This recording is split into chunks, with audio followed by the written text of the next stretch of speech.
आपसे बोला हम CMAI की सेवा के लिए जो पूरे भारतवर्ष में होती है, हम प्रार्थना करेंगे तमाम मिशन हॉस्पिटल्स के द्वारा प्रभु इस सेवा को लेता है संस्था के द्वारा। इसके साथ साथ बहुत सारे कम्युनिटी हेल्थ ऑर्गेनाइजेशंस जो इसके साथ जुड़े हुए हैं, क्लिनिक्स जो इसके साथ जुड़े हुए हैं, उन्हें हम प्रभु के हाथ में सौंपेंगे। मेडिकल मिशंस को हम प्रभु के हाथ में सौंपेंगे। इसके साथ साथ आज महोबा, राड, हमीरपुर और उरई, जलौन इस क्षेत्र के इलेक्शंस हैं।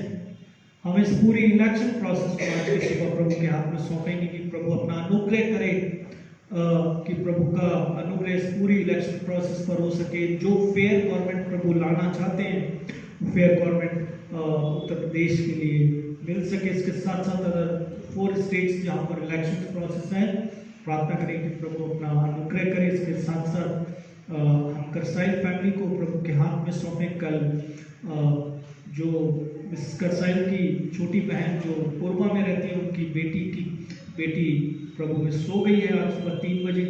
प्रार्थना करें कि प्रभु उस दुखी घराने को अपने हाथों में ले। वो अपने पीछे एक छोटी बच्ची को छोड़ गई है। प्रार्थना करें कि प्रभु की जो चंगाई है, जो आत्मिक चंगाई है, वो इस परिवार में उतर सके प्रभु की अद्भुत शांति के रूप में, प्रभु की अद्भुत तसल्ली के रूप में। इसके साथ साथ हम अपने बच्चों को प्रभु के हाथ में सौंपें जिनके एग्जाम्स चल रहे हैं और शुरू होने वाले हैं। प्रार्थना करें कि प्रभु अपना अनुग्रह करें। आइए तरफ है आंसू बहाना, विलाप चारों तरफ है प्रभु, लेकिन इन सबों के ऊपर सर्वोपरि परमेश्वर, राजा महाराजा धीराज सर्वशक्तिमान परमेश्वर आप हैं। हालेलुया। आपकी उपस्थिति हम में हो, आपकी उपस्थिति हम में हो प्रभु। आज अपने वचन को जिसे आपने अपने नाम से ज्यादा महत्व दिया प्रभु, आप उसे आशीषित करें यीशु मसीह के नाम में। आमीन, आमीन, आमीन। आमीन। बैठ जाएंगे, ठीक है। आज का वचन डर के ऊपर है। मैं आपको ये नहीं कहूंगा 365 डर और 366 बार मत डर। मैं इससे थोड़ा सा आपको आगे की बात में लेके जाने वाला हूं, ठीक है। परमेश्वर का वचन क्या कहता है? राइट, 2 साल अनसर्टेनिटी के थे ना, अनिश्चितता के, समझ में नहीं आता था क्या होगा, कैसे होगा, कब होगा। राइट, जो लोग दूर दराज में फंसे थे वो सोच रहे थे, मेरी तरह मैं भी फंसा हुआ था ना, कब जाऊंगा। फतेहपुर में था, यहाँ से मुश्किल से 170 किलोमीटर के रेडियस में, और मैं सोच रहा था मैं कब छतरपुर वापस जाऊंगा। ड्यूटी पे गया हुआ था और डेपुटेशन पे भलाई करने गया और मैं अपने परिवार से बिछुड़ के बैठ गया। तो लॉकडाउन का तकलीफ मैं भी जानता हूँ, है ना। आटा दाल कहाँ से आएगा, कब आएगा, कब मार्केट खुलेगा, कब प्याज खरीदेंगे, कब सब्जी खरीदेंगे। बहुत दिन से नॉनवेज नहीं खाया, नॉनवेज कहाँ से आएगा जब दुकानें बंद है, ठीक है। बहुत कुछ अनिश्चितता, डर, घर के बाजू में डेथ है, मोहल्ले में डेथ है, अस्पतालों में डेथ है, फ्यूनरल का अंत्येष्टि करने का साजो सामान नहीं है, मार्केट सब बंद है। अनिश्चितता, डेथ डेथ डेथ। दुनिया का सबसे बड़ा डर क्या है? सबसे बड़ा डर मृत्यु का डर, है ना। और ये गाना क्या कह रहा था, है ना, एक बड़ी अच्छी सी लाइन कह रहा है उसमें, है ना, रोगों का भय और मृत्यु का डर, है ना। रोगों ने बड़ा डराया हम लोगों को, है ना। हम जब हॉस्पिटल में काम कर रहे थे तो हम देख रहे थे कि ऑक्सीजन सप्लाईज नहीं है, बेड स्ट्रेंथ नहीं है, हमारे पास पलंग नहीं है मरीजों को रखने के लिए, ऑक्सीजन नहीं है लोगों को देने के लिए। गीत का लिखने वाला कहता है कि प्रभु का वचन कहता है, दास कहता है, रोगों का भय और मृत्यु का डर यीशु मसीह के नाम से दूर हो। हालेलुया। आज जो उत्तरवादी पाठ हमने पढ़ा है यशायाह की किताब से, उसके 41वां अध्याय, ठीक है, और उसके 8वें वचन से लेके हमने आज 16वें वचन तक प्रभु के वचन को पढ़ा है।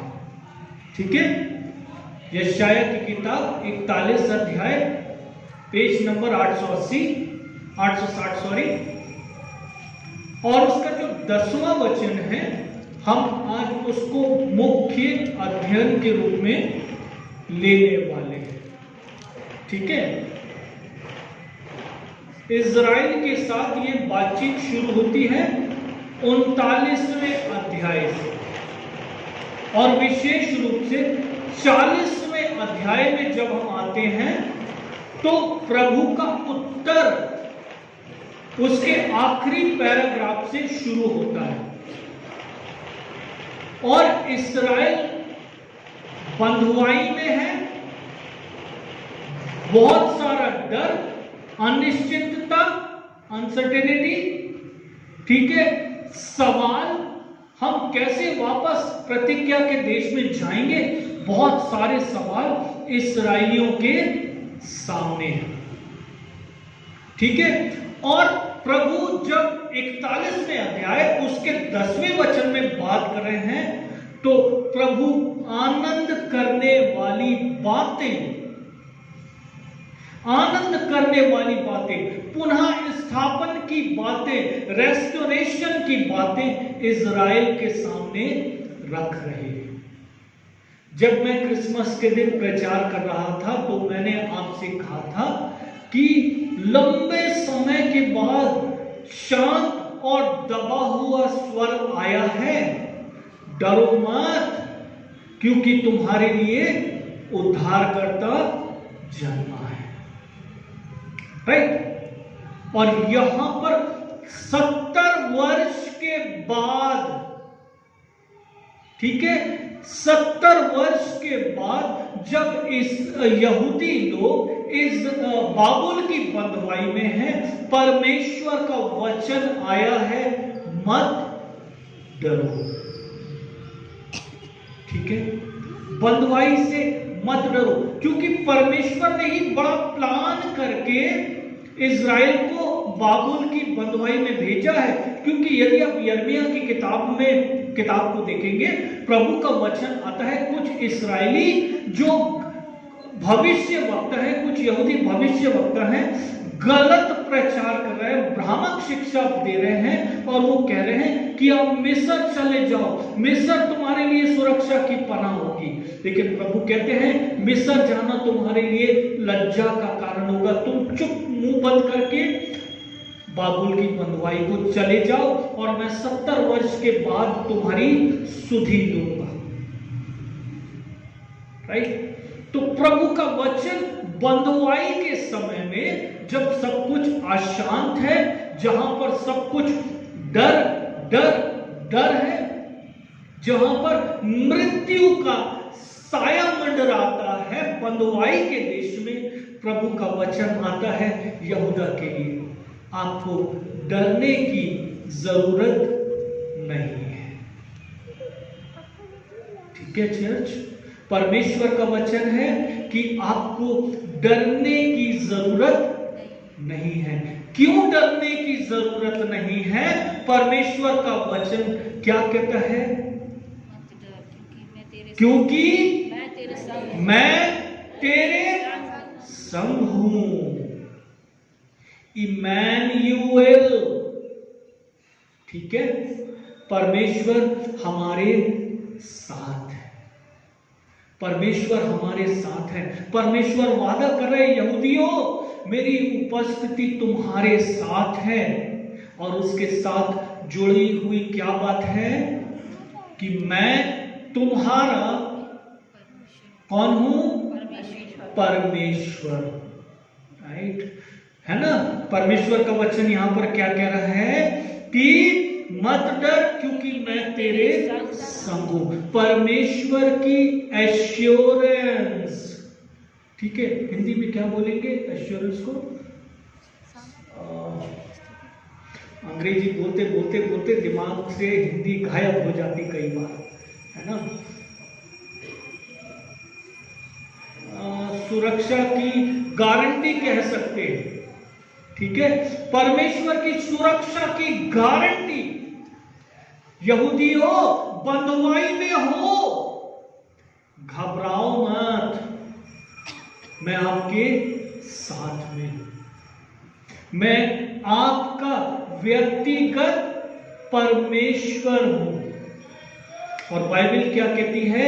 आकाश और पृथ्वी टल जाएंगे, है ना, पर व्यवस्था का एक भी बिंदु पूरा हुए नहीं टलने का। परमेश्वर ने कहा है, परमेश्वर ने कहा है, यहूदियों मैं तुम्हारे साथ हूं। नौकाओं की कलीसिया, परमेश्वर ने कहा है कि मैं तुम्हारे संग हूं, मैं तुम्हारा ईश्वर हूं, मैं तुम्हारा परमेश्वर हूं। ये झूठी सांत्वना की बात नहीं है, ये हकीकत है, ये भरोसा करने लायक बात है कि हम इस बात की गहराई में उतर जाएं, इस बात की डेप्थ में चले जाएं कि हमारा परमेश्वर हमारे संग है। आज एक भजन पढ़ा और इस हफ्ते जितने मैंने घरों को विजिट किया है, हर जगह मैंने इस वचन को पढ़ा है। क्या वचन है? 27 भजन क्या कहता है? यहोवा परमेश्वर मेरी ज्योति और मेरा उद्धार है। आप हाथ ऊंचा करो, यस, डू इट। यहोवा परमेश्वर, हाँ जोर से बोलिए, यहोवा परमेश्वर मेरी ज्योति और मेरा उद्धार है। यहोवा परमेश्वर मेरी ज्योति और मेरा उद्धार है, मैं किससे डरूं? Whom shall I fear? मैं किसका भय मानूं? मैं किसका भय खाऊं? राइट? परमेश्वर का वचन क्या कह रहा है? यहोवा परमेश्वर मेरी ज्योति मेरा उद्धार है, मैं किससे डरूं? Whom shall I fear? डर दो प्रकार का है ना? डर दो प्रकार का। एक डर जिसके बारे में मैं हमेशा बात करता हूं, कौन सा है? उसके बारे में आज बात करूंगा, हमेशा बात नहीं करता हूं। हमेशा किस भय के बारे में? परमेश्वर का भय जो पवित्र है। राइट? हबक्कुक क्या कहता है? जल्दी से देखिए उसको। राइट? हबक्कुक क्या कहता है? उसका 3रा अध्याय, हबक्कुक की किताब, उसका 3रा अध्याय, उसका 2रा वचन।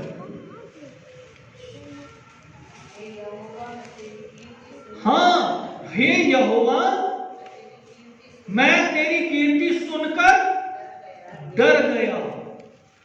पेज नंबर बताइए दीदी। अच्छा, पुरानी बाइबल आप यूज कर रहे हो। पेज नंबर है 1093, है ना? परमेश्वर का वचन क्या कह रहा है?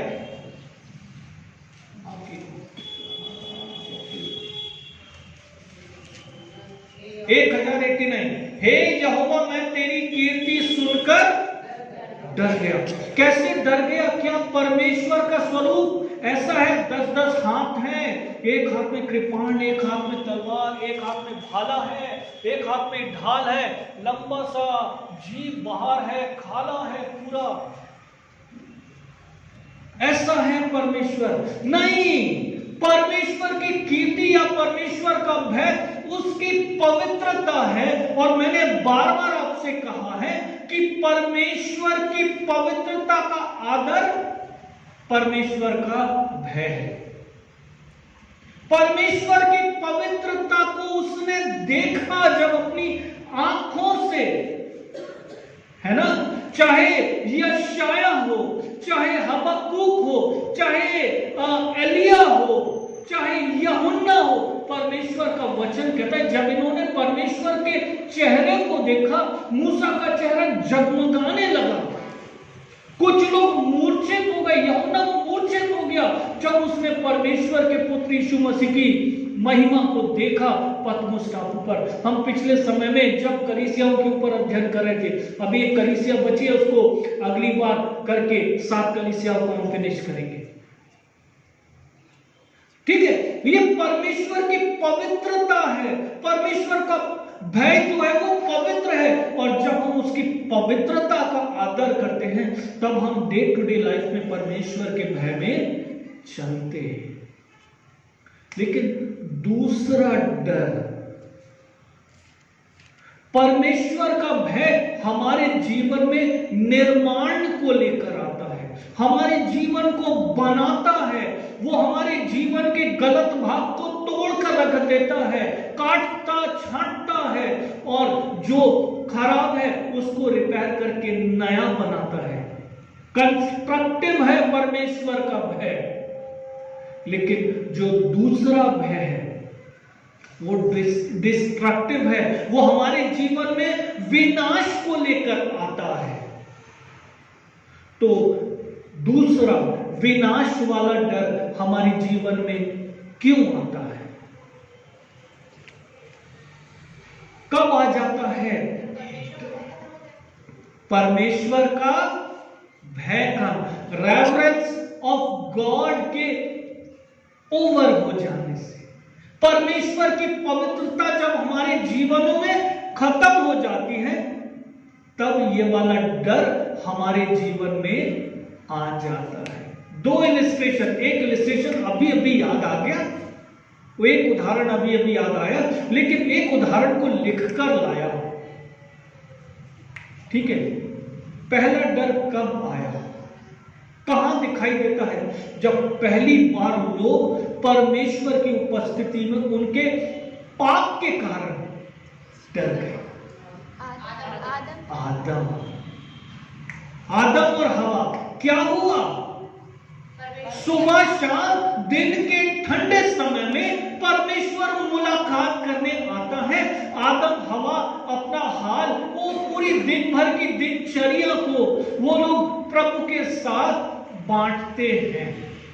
प्रभु स्वर्ग में क्या किया है, क्या क्या प्लान कर रहा है, वो सब आदम हवा के साथ बांटता है।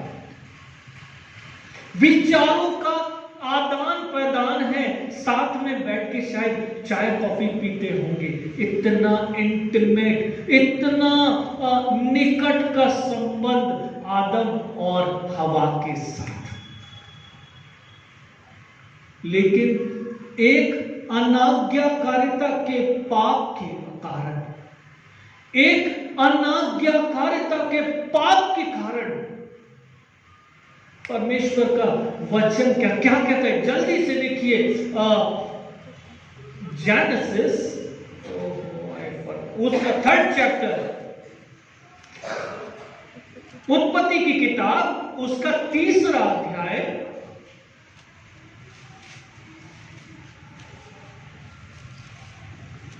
ठीक है, पेज नंबर 4।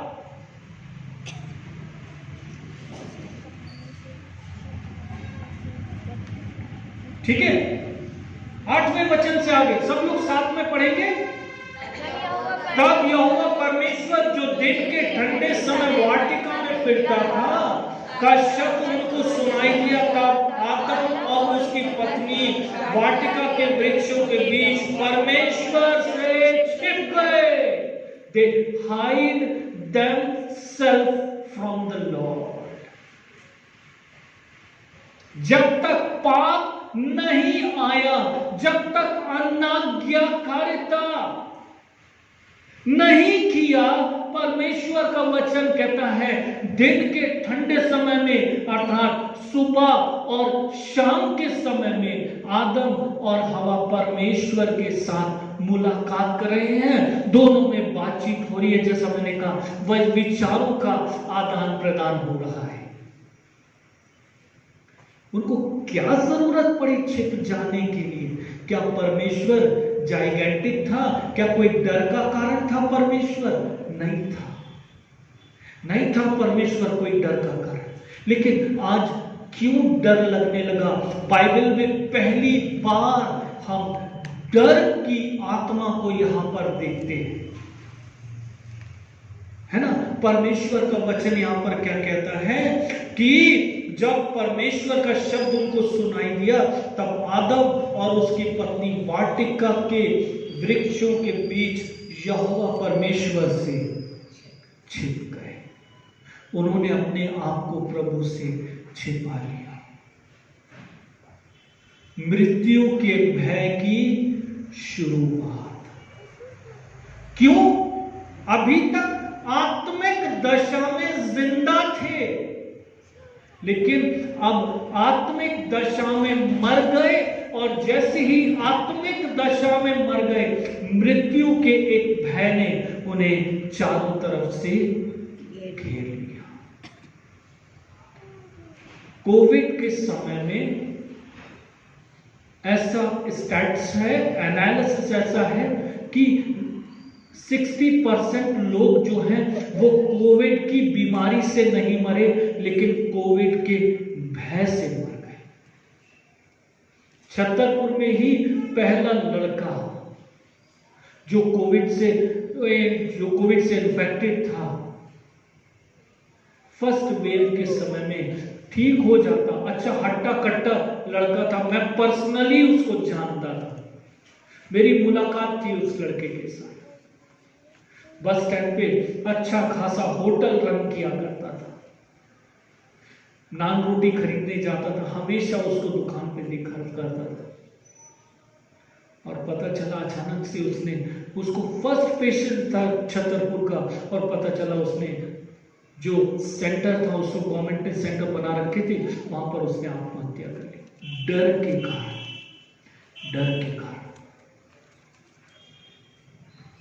कैन परमेश्वर की उपस्थिति से भाग रहा है, डर के कारण। मृत्यु का भय, परमेश्वर के न्याय का भय, कैन डर के भाग रहा है, राइट? असुरक्षा का भय। कौन है? कौन असुरक्षित है? जब तक शाऊल परमेश्वर के साथ साथ चल रहा है, परमेश्वर की सामर्थ ने उसे चारों तरफ से घेरा हुआ है, नबूवत कर रहा है, भविष्य वक्ताओं में उसकी गिनती की जा रही है, लेकिन पहली अनाज्ञाकारिता के पाप के कारण परमेश्वर का आत्मा उसको छोड़कर चला गया, और एक दुष्ट आत्मा उसको डराने लगा, एक दुष्ट आत्मा उसको घबराने लगा। ये डिस्ट्रक्टिव फियर है, ये विनाश लाने वाला डर जो हमारे जीवनों में हमेशा बना रहता है। क्यों बना रहता है? क्योंकि हमारे पुरखों ने पाप किया है, उन्होंने वो किया है जो परमेश्वर की महिमा से रहित था। परमेश्वर का वचन कहता है इसलिए कि पाप आया, और पाप के साथ साथ मृत्यु का भय हमारे व्यक्तिगत जीवनों में आ गया। दुनिया का कोई ऐसा बंदा नहीं है जो मौत से नहीं डरता, और हम डरते इसलिए हैं क्योंकि हम पापी हैं। क्या मौत विश्वासियों के लिए डर का कारण होना चाहिए? नहीं होना चाहिए। हाँ, सेपरेशन है, एक अलगाव है हमारे अति प्रिय लोगों के साथ। ये एक कोइंसिडेंट है कि हमारे चर्च मेंबर्स में से एक फैमिली से एक व्यक्ति प्रभु में सो गया। ये कोइंसिडेंट है, और आज मैं इस वचन को प्रचार करके आया। रात में 3 बजे वो बहन प्रभु में सो गई। हम में से कोई नहीं जानता था। मैं जब संदेश बना रहा था, भले ही रात में मैं ड्यूटी पर था, ड्यूटी पर बैठकर मेरे पास आज पूरी रात काम नहीं था, मैं इस संदेश को तैयार किया, लेकिन पिछले 1 हफ्ते से इस संदेश को तैयार कर रहा था। परमेश्वर का वचन हमें इस मृत्यु के भय से, इस डिस्ट्रक्टिव, इस विनाशकारी डर से बाहर निकालना चाहता है। प्रभु का वचन क्या कहता है? वापस यशाया की किताब में जाइए। यशाया उसका 41 अध्याय में परमेश्वर का वचन क्या कहता है? परमेश्वर का वचन कहता है, मत डर क्योंकि मैं तेरे संग हूं। I am with you. परमेश्वर के ऊपर भरोसा रखे, परमेश्वर के ऊपर अपनी निगाह को डाल दें। यदि किसी भी प्रकार के भय में आज की सुबह हम जी रहे हैं, परमेश्वर का वचन हमसे इस बात को कहता है, इधर उधर मत ताक, इधर उधर के लोगों के ऊपर डर से बाहर निकलने के लिए भरोसा मत कर। भजन संगीता 121 कहता है कि यहोवा परमेश्वर मेरी दाहिनी और मेरी आड़ है, ना तो दिन को धूप से और ना रात को चांदनी से वो मेरी कुछ हानि होने देता है। हालेलुया। परमेश्वर का वचन कहता है, इधर उधर मत ताक, इधर उधर के लोगों के ऊपर भरोसा मत कर, क्योंकि जो मनुष्य के ऊपर भरोसा रखता है, यिर्मयाह उसका 17वां अध्याय, श्रापित है। बहुत बढ़िया। श्रापित है वो मनुष्य जो मनुष्य पर भरोसा रखता है। वो लोन छाई भूमि पर लगे हुए वृक्ष के समान है। राइट? जो फल, जिसमें पत्ते नहीं होते, जिसमें फल नहीं होते, जो हर किसी के लिए सिर्फ निराशा का कारण है। ठीक है? देख लीजिए आप घर जाकर परमेश्वर के वचन को, यिर्मयाह उसका 7वां अध्याय से।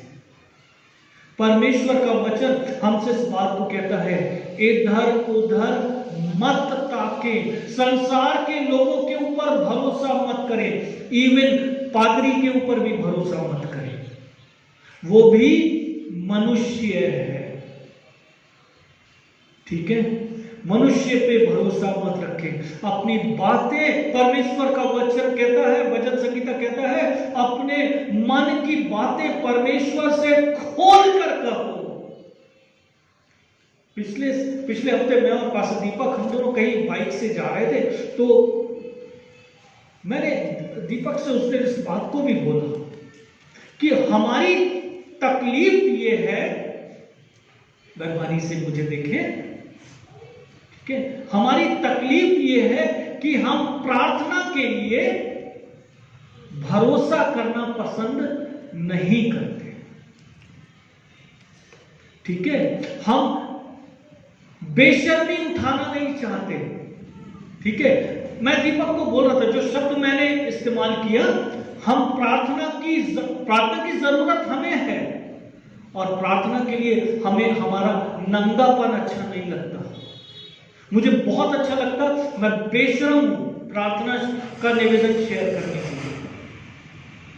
मैं बहुत बेशर्म हूं, मैं परवाह नहीं करता। एक बार मेरी वाइफ बोली, आपको तो समझ नहीं है कि आपको क्या बोलना है। राइट? मैंने कुछ गवाही देते देते कुछ ऐसे शब्दों का इस्तेमाल किया था। मैंने उस समय बोला था, मैं आज आपको भी बोला कि मैं बच्चा पैदा करने के लायक नहीं था, प्रभु ने मुझे बच्चा दिया। मैंने मेरी बीवी को बोला, अरे मेरे प्रभु ने मेरी लज्जा को अपने ऊपर उठाया है, क्यों बेशर्म नहीं हूं मैं?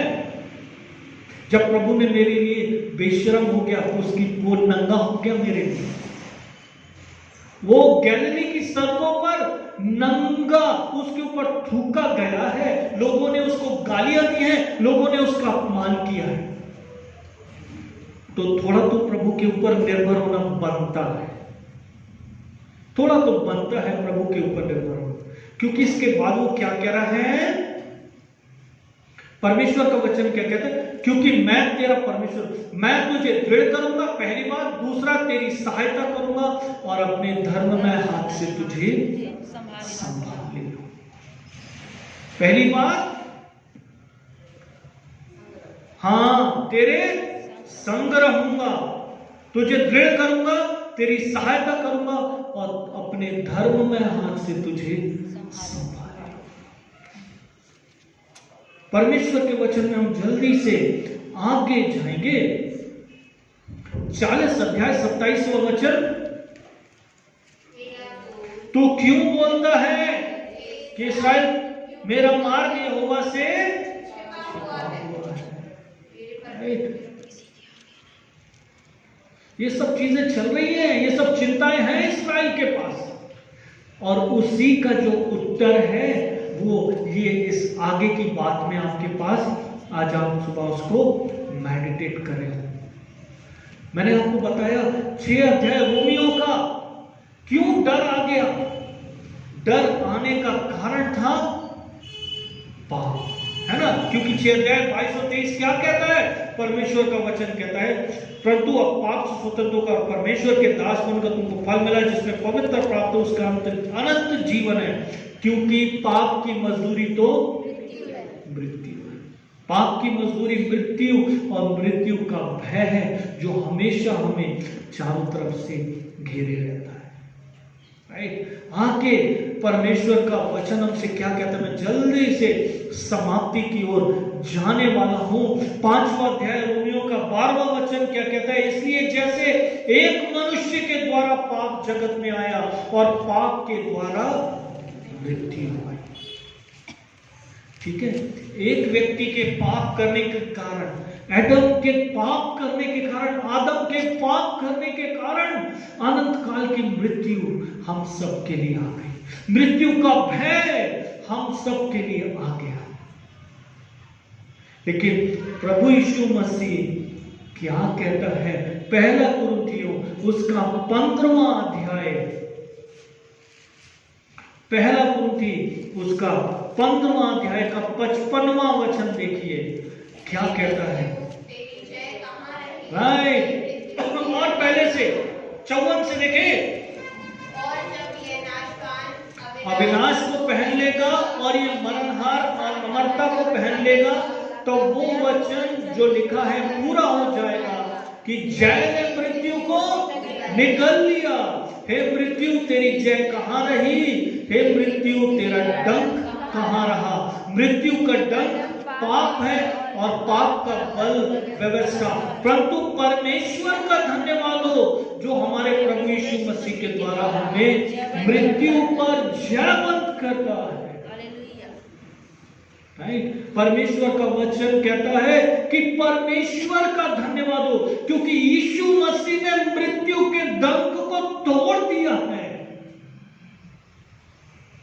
The sting of death has been broken away, है ना। जो मृत्यु का डंक है वो युगानियों के लिए यीशु मसीह ने तोड़ दिया है। वो मृत्यु पर जयवंत हुआ है, मृत्यु उसका कुछ नहीं बिगाड़ पाई। तो बैठकर आंसू बहाएं कि हमने अपने लव्ड वंस को खोया है। जरूर है, क्योंकि हम इस दुनिया में हैं, भावनाएं हैं, लेकिन साइमल्टेनियसली उसी के साथ साथ हमारे लिए आनंद मनाने का कारण है कि यीशु मसीह ने मृत्यु को, उसके डंक को राइट तोड़ दिया। प्रभु यीशु मसीह क्या कहता है?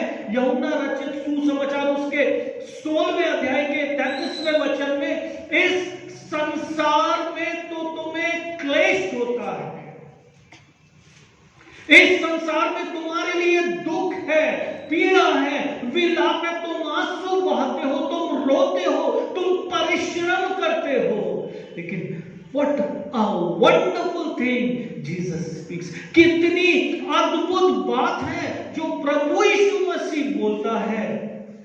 क्या कहता है उधर? देखिए 16 का 33, I have overcome the world, मैंने संसार को जीत लिया है। हालेलुया, प्रभु यीशु मसीह ने संसार को जीत लिया है। जिस संसार में हम करहाते हैं, जिस संसार में हम पीड़ा उठाते हैं, अपने प्रियो को खोने के कारण। जिस संसार में मृत्यु का भय हमें चारों ओर से घेरे रहता है, परमेश्वर का पुत्र यीशु मसीह कहता है, क्योंकि उसने स्टिंग ऑफ डेथ को, जो मृत्यु का जो डंक है, उसको तोड़ दिया है, वो उस पर जयवंत हुआ है। इसलिए प्रभु यीशु मसीह वहां पर कहता है, क्या कह रहा है, जल्दी से पढ़िए लास्ट लाइन, उसने संसार को जीत लिया है। प्रभु यीशु मसीह ने संसार को जीत लिया है। Last word from the last book of the Bible, प्रकाशित वाक्य की किताब, उसका 21वां अध्याय, प्रकाशित वाक्य उसका 21वां अध्याय, उसके 3-4 वचन, पेज नंबर 361, नए नियम में पीछे से देखिए 361, पेज नंबर 3 और 4 वचन क्या कहता है? फिर मैंने सिंहासन में से किसी को ऊंचे शब्द से ये कहते हुए सुना, देख परमेश्वर का डेरा मनुष्यों के बीच में है, और उसके बाद वो उनके साथ डेरा करेगा और वे उसके लोग होंगे, और परमेश्वर आप उनके साथ रहेगा और उनका परमेश्वर होगा। वही वादा जो यशायाह की किताब उसके 41वें अध्याय के 10वें वचन में है, सेम अक्षर सा आपको ये बात यहां पर देखने के लिए मिलेगी।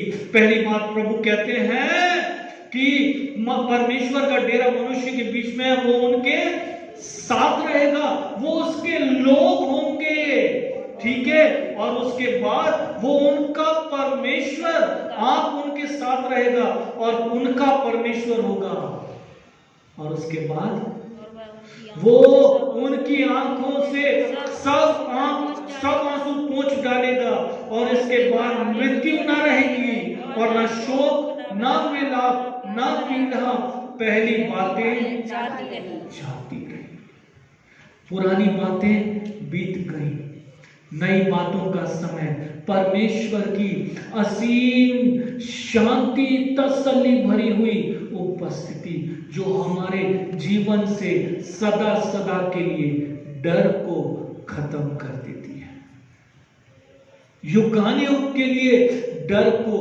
खत्म कर देती है। परमेश्वर की पवित्र उपस्थिति हमारे व्यक्तिगत जीवन,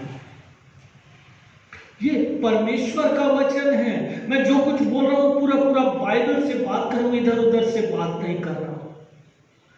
दुनिया का सबसे बड़ा डर मृत्यु का भय है, और बीइंग अ क्रिश्चियन, मसीही होने के नाते मृत्यु का डर हमको डरा नहीं सकता, राइट? क्योंकि मृत्यु द्वार है प्रभु यीशु मसीह के पास जाने के लिए, है ना।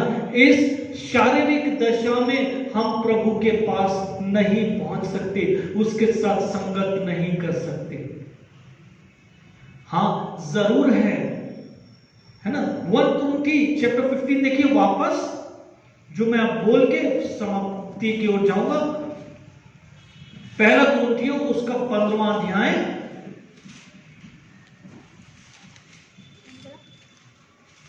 इस पूरे चैप्टर में 15वां अध्याय,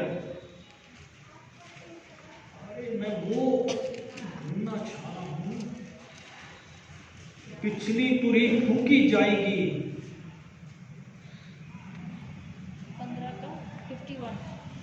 51 से देखें, हाँ चलो 50 से। हे भाइयों, मैं कहता हूं कि मांस और लहू परमेश्वर के राज्य के अधिकारी नहीं हो सकते। अभी मैं बोल रहा था आपसे, इस दशा में हम प्रभु के पास नहीं जा सकते, राइट? प्रभु प्रभु का वचन क्या कहता है? देखो मैं तुमसे भेद की बात करता हूं, हम सब नहीं सोएंगे परंतु सब बदल जाएंगे और इस क्षण भर में पलक मारते ही आखिरी तो अंतिम तुरी फूंकते ही होगा, क्योंकि तुरी फूंकी जाएगी और मुर्दे अविनाशी दशा में उठाए जाएंगे और हम बदल जाएंगे। We will transformed, देह बदल जाएगी, स्वरूप बदल जाएगा। जरूर है एक दूसरे को भली भांति पहचानेंगे, जानेंगे, लेकिन कितने तो अनंत काल के विनाश के लिए और कितने तो अनंत काल के जीवन के लिए। लेकिन हम परमेश्वर के वादे के साथ साथ प्रभु यीशु मसीह के साथ बादलों पर उठाए जाएंगे, उसके साथ संगति करने के लिए, युगानियों के आनंद के लिए। यदि किसी भी प्रकार का कोई डर जो हमें चारों तरफ से घेरे हुए है, उस डर को हम प्रभु के हाथ में सौंपें। चाहे वो बीमारियों का है, चाहे वो जोखिमों का है ना। पौलुस प्रेरित रोमियो 8 अध्याय में बहुत साफ साफ कहते हैं, उसके आखिरी पैराग्राफ में, ना मृत्यु, ना जोखिम, ना तलवार, ना पीड़ा, कोई मुझे प्रभु के प्रेम से अलग नहीं कर सकता। कोई मुझे कोविड से अलग, कोई मुझे इवन कोविड, मैं यही बोला करता था ना आपसे, कोविड की बीमारी से पहले भी जिंदगी भर बोलता रहूंगा कि चाहे कोविड हो जाए और परमेश्वर के अनुग्रह में है और कोविड से मर भी जाए तो भी प्रभु के अनुग्रह में। मेरी बीवी बोलती है, जो आप बोलते थे परमेश्वर के ने वो ही उसी चीज से आपको गुजार के लेके। सच बात है। लैब में घूम रहा हूं, काम नहीं है, सुबह में भजन संगीता 23 पढ़ के आया हूं और उसको बोल रहा हूं, घूमते घूमते और एक शब्द पे आके रुका और प्रभु को बोला, इसका अर्थ समझाइए प्रभु, ये घोर अंधकार से भरी हुई मृत्यु की वादी में होके जाने का अनुभव क्या है? एक बार अनुभव करा दो, एक बार अनुभव करा दो प्रभु। और मैंने कर लिया, लेकिन प्रभु की अनुग्रह और उसकी दया से फिर जीवन को भी देखा, क्योंकि मेरा यकीन प्रभु पर था, मेरा भरोसा प्रभु पे था। आइए हम लोग प्रार्थना में चलेंगे। प्रभु, हमारे भरोसे को हम तेरे हाथों में सौंपते हैं। हमारा भरोसा आपके ऊपर है प्रभु, क्योंकि आपका वचन कहता है कि आकाश और पृथ्वी टलेंगे, लेकिन प्रभु आपका सिंहासन और आपका वचन युगानुयुग अटल है, वो हिल नहीं सकता। किसी भी प्रकार की असमंजस्यता, अनसर्टेनिटी प्रभु, डर, खौफ जीवन को लेकर, सवाल जीवन यापन को लेकर प्रभु हमारे जीवनों में है, उन सब बातों को आप दूर करके आप हम में अपनी महिमा करें, कि आप हम में प्रभु दिखाई दें और आप हम में रोशन होने पाए। प्रार्थना यीशु मसीह के नाम से मांगते हैं।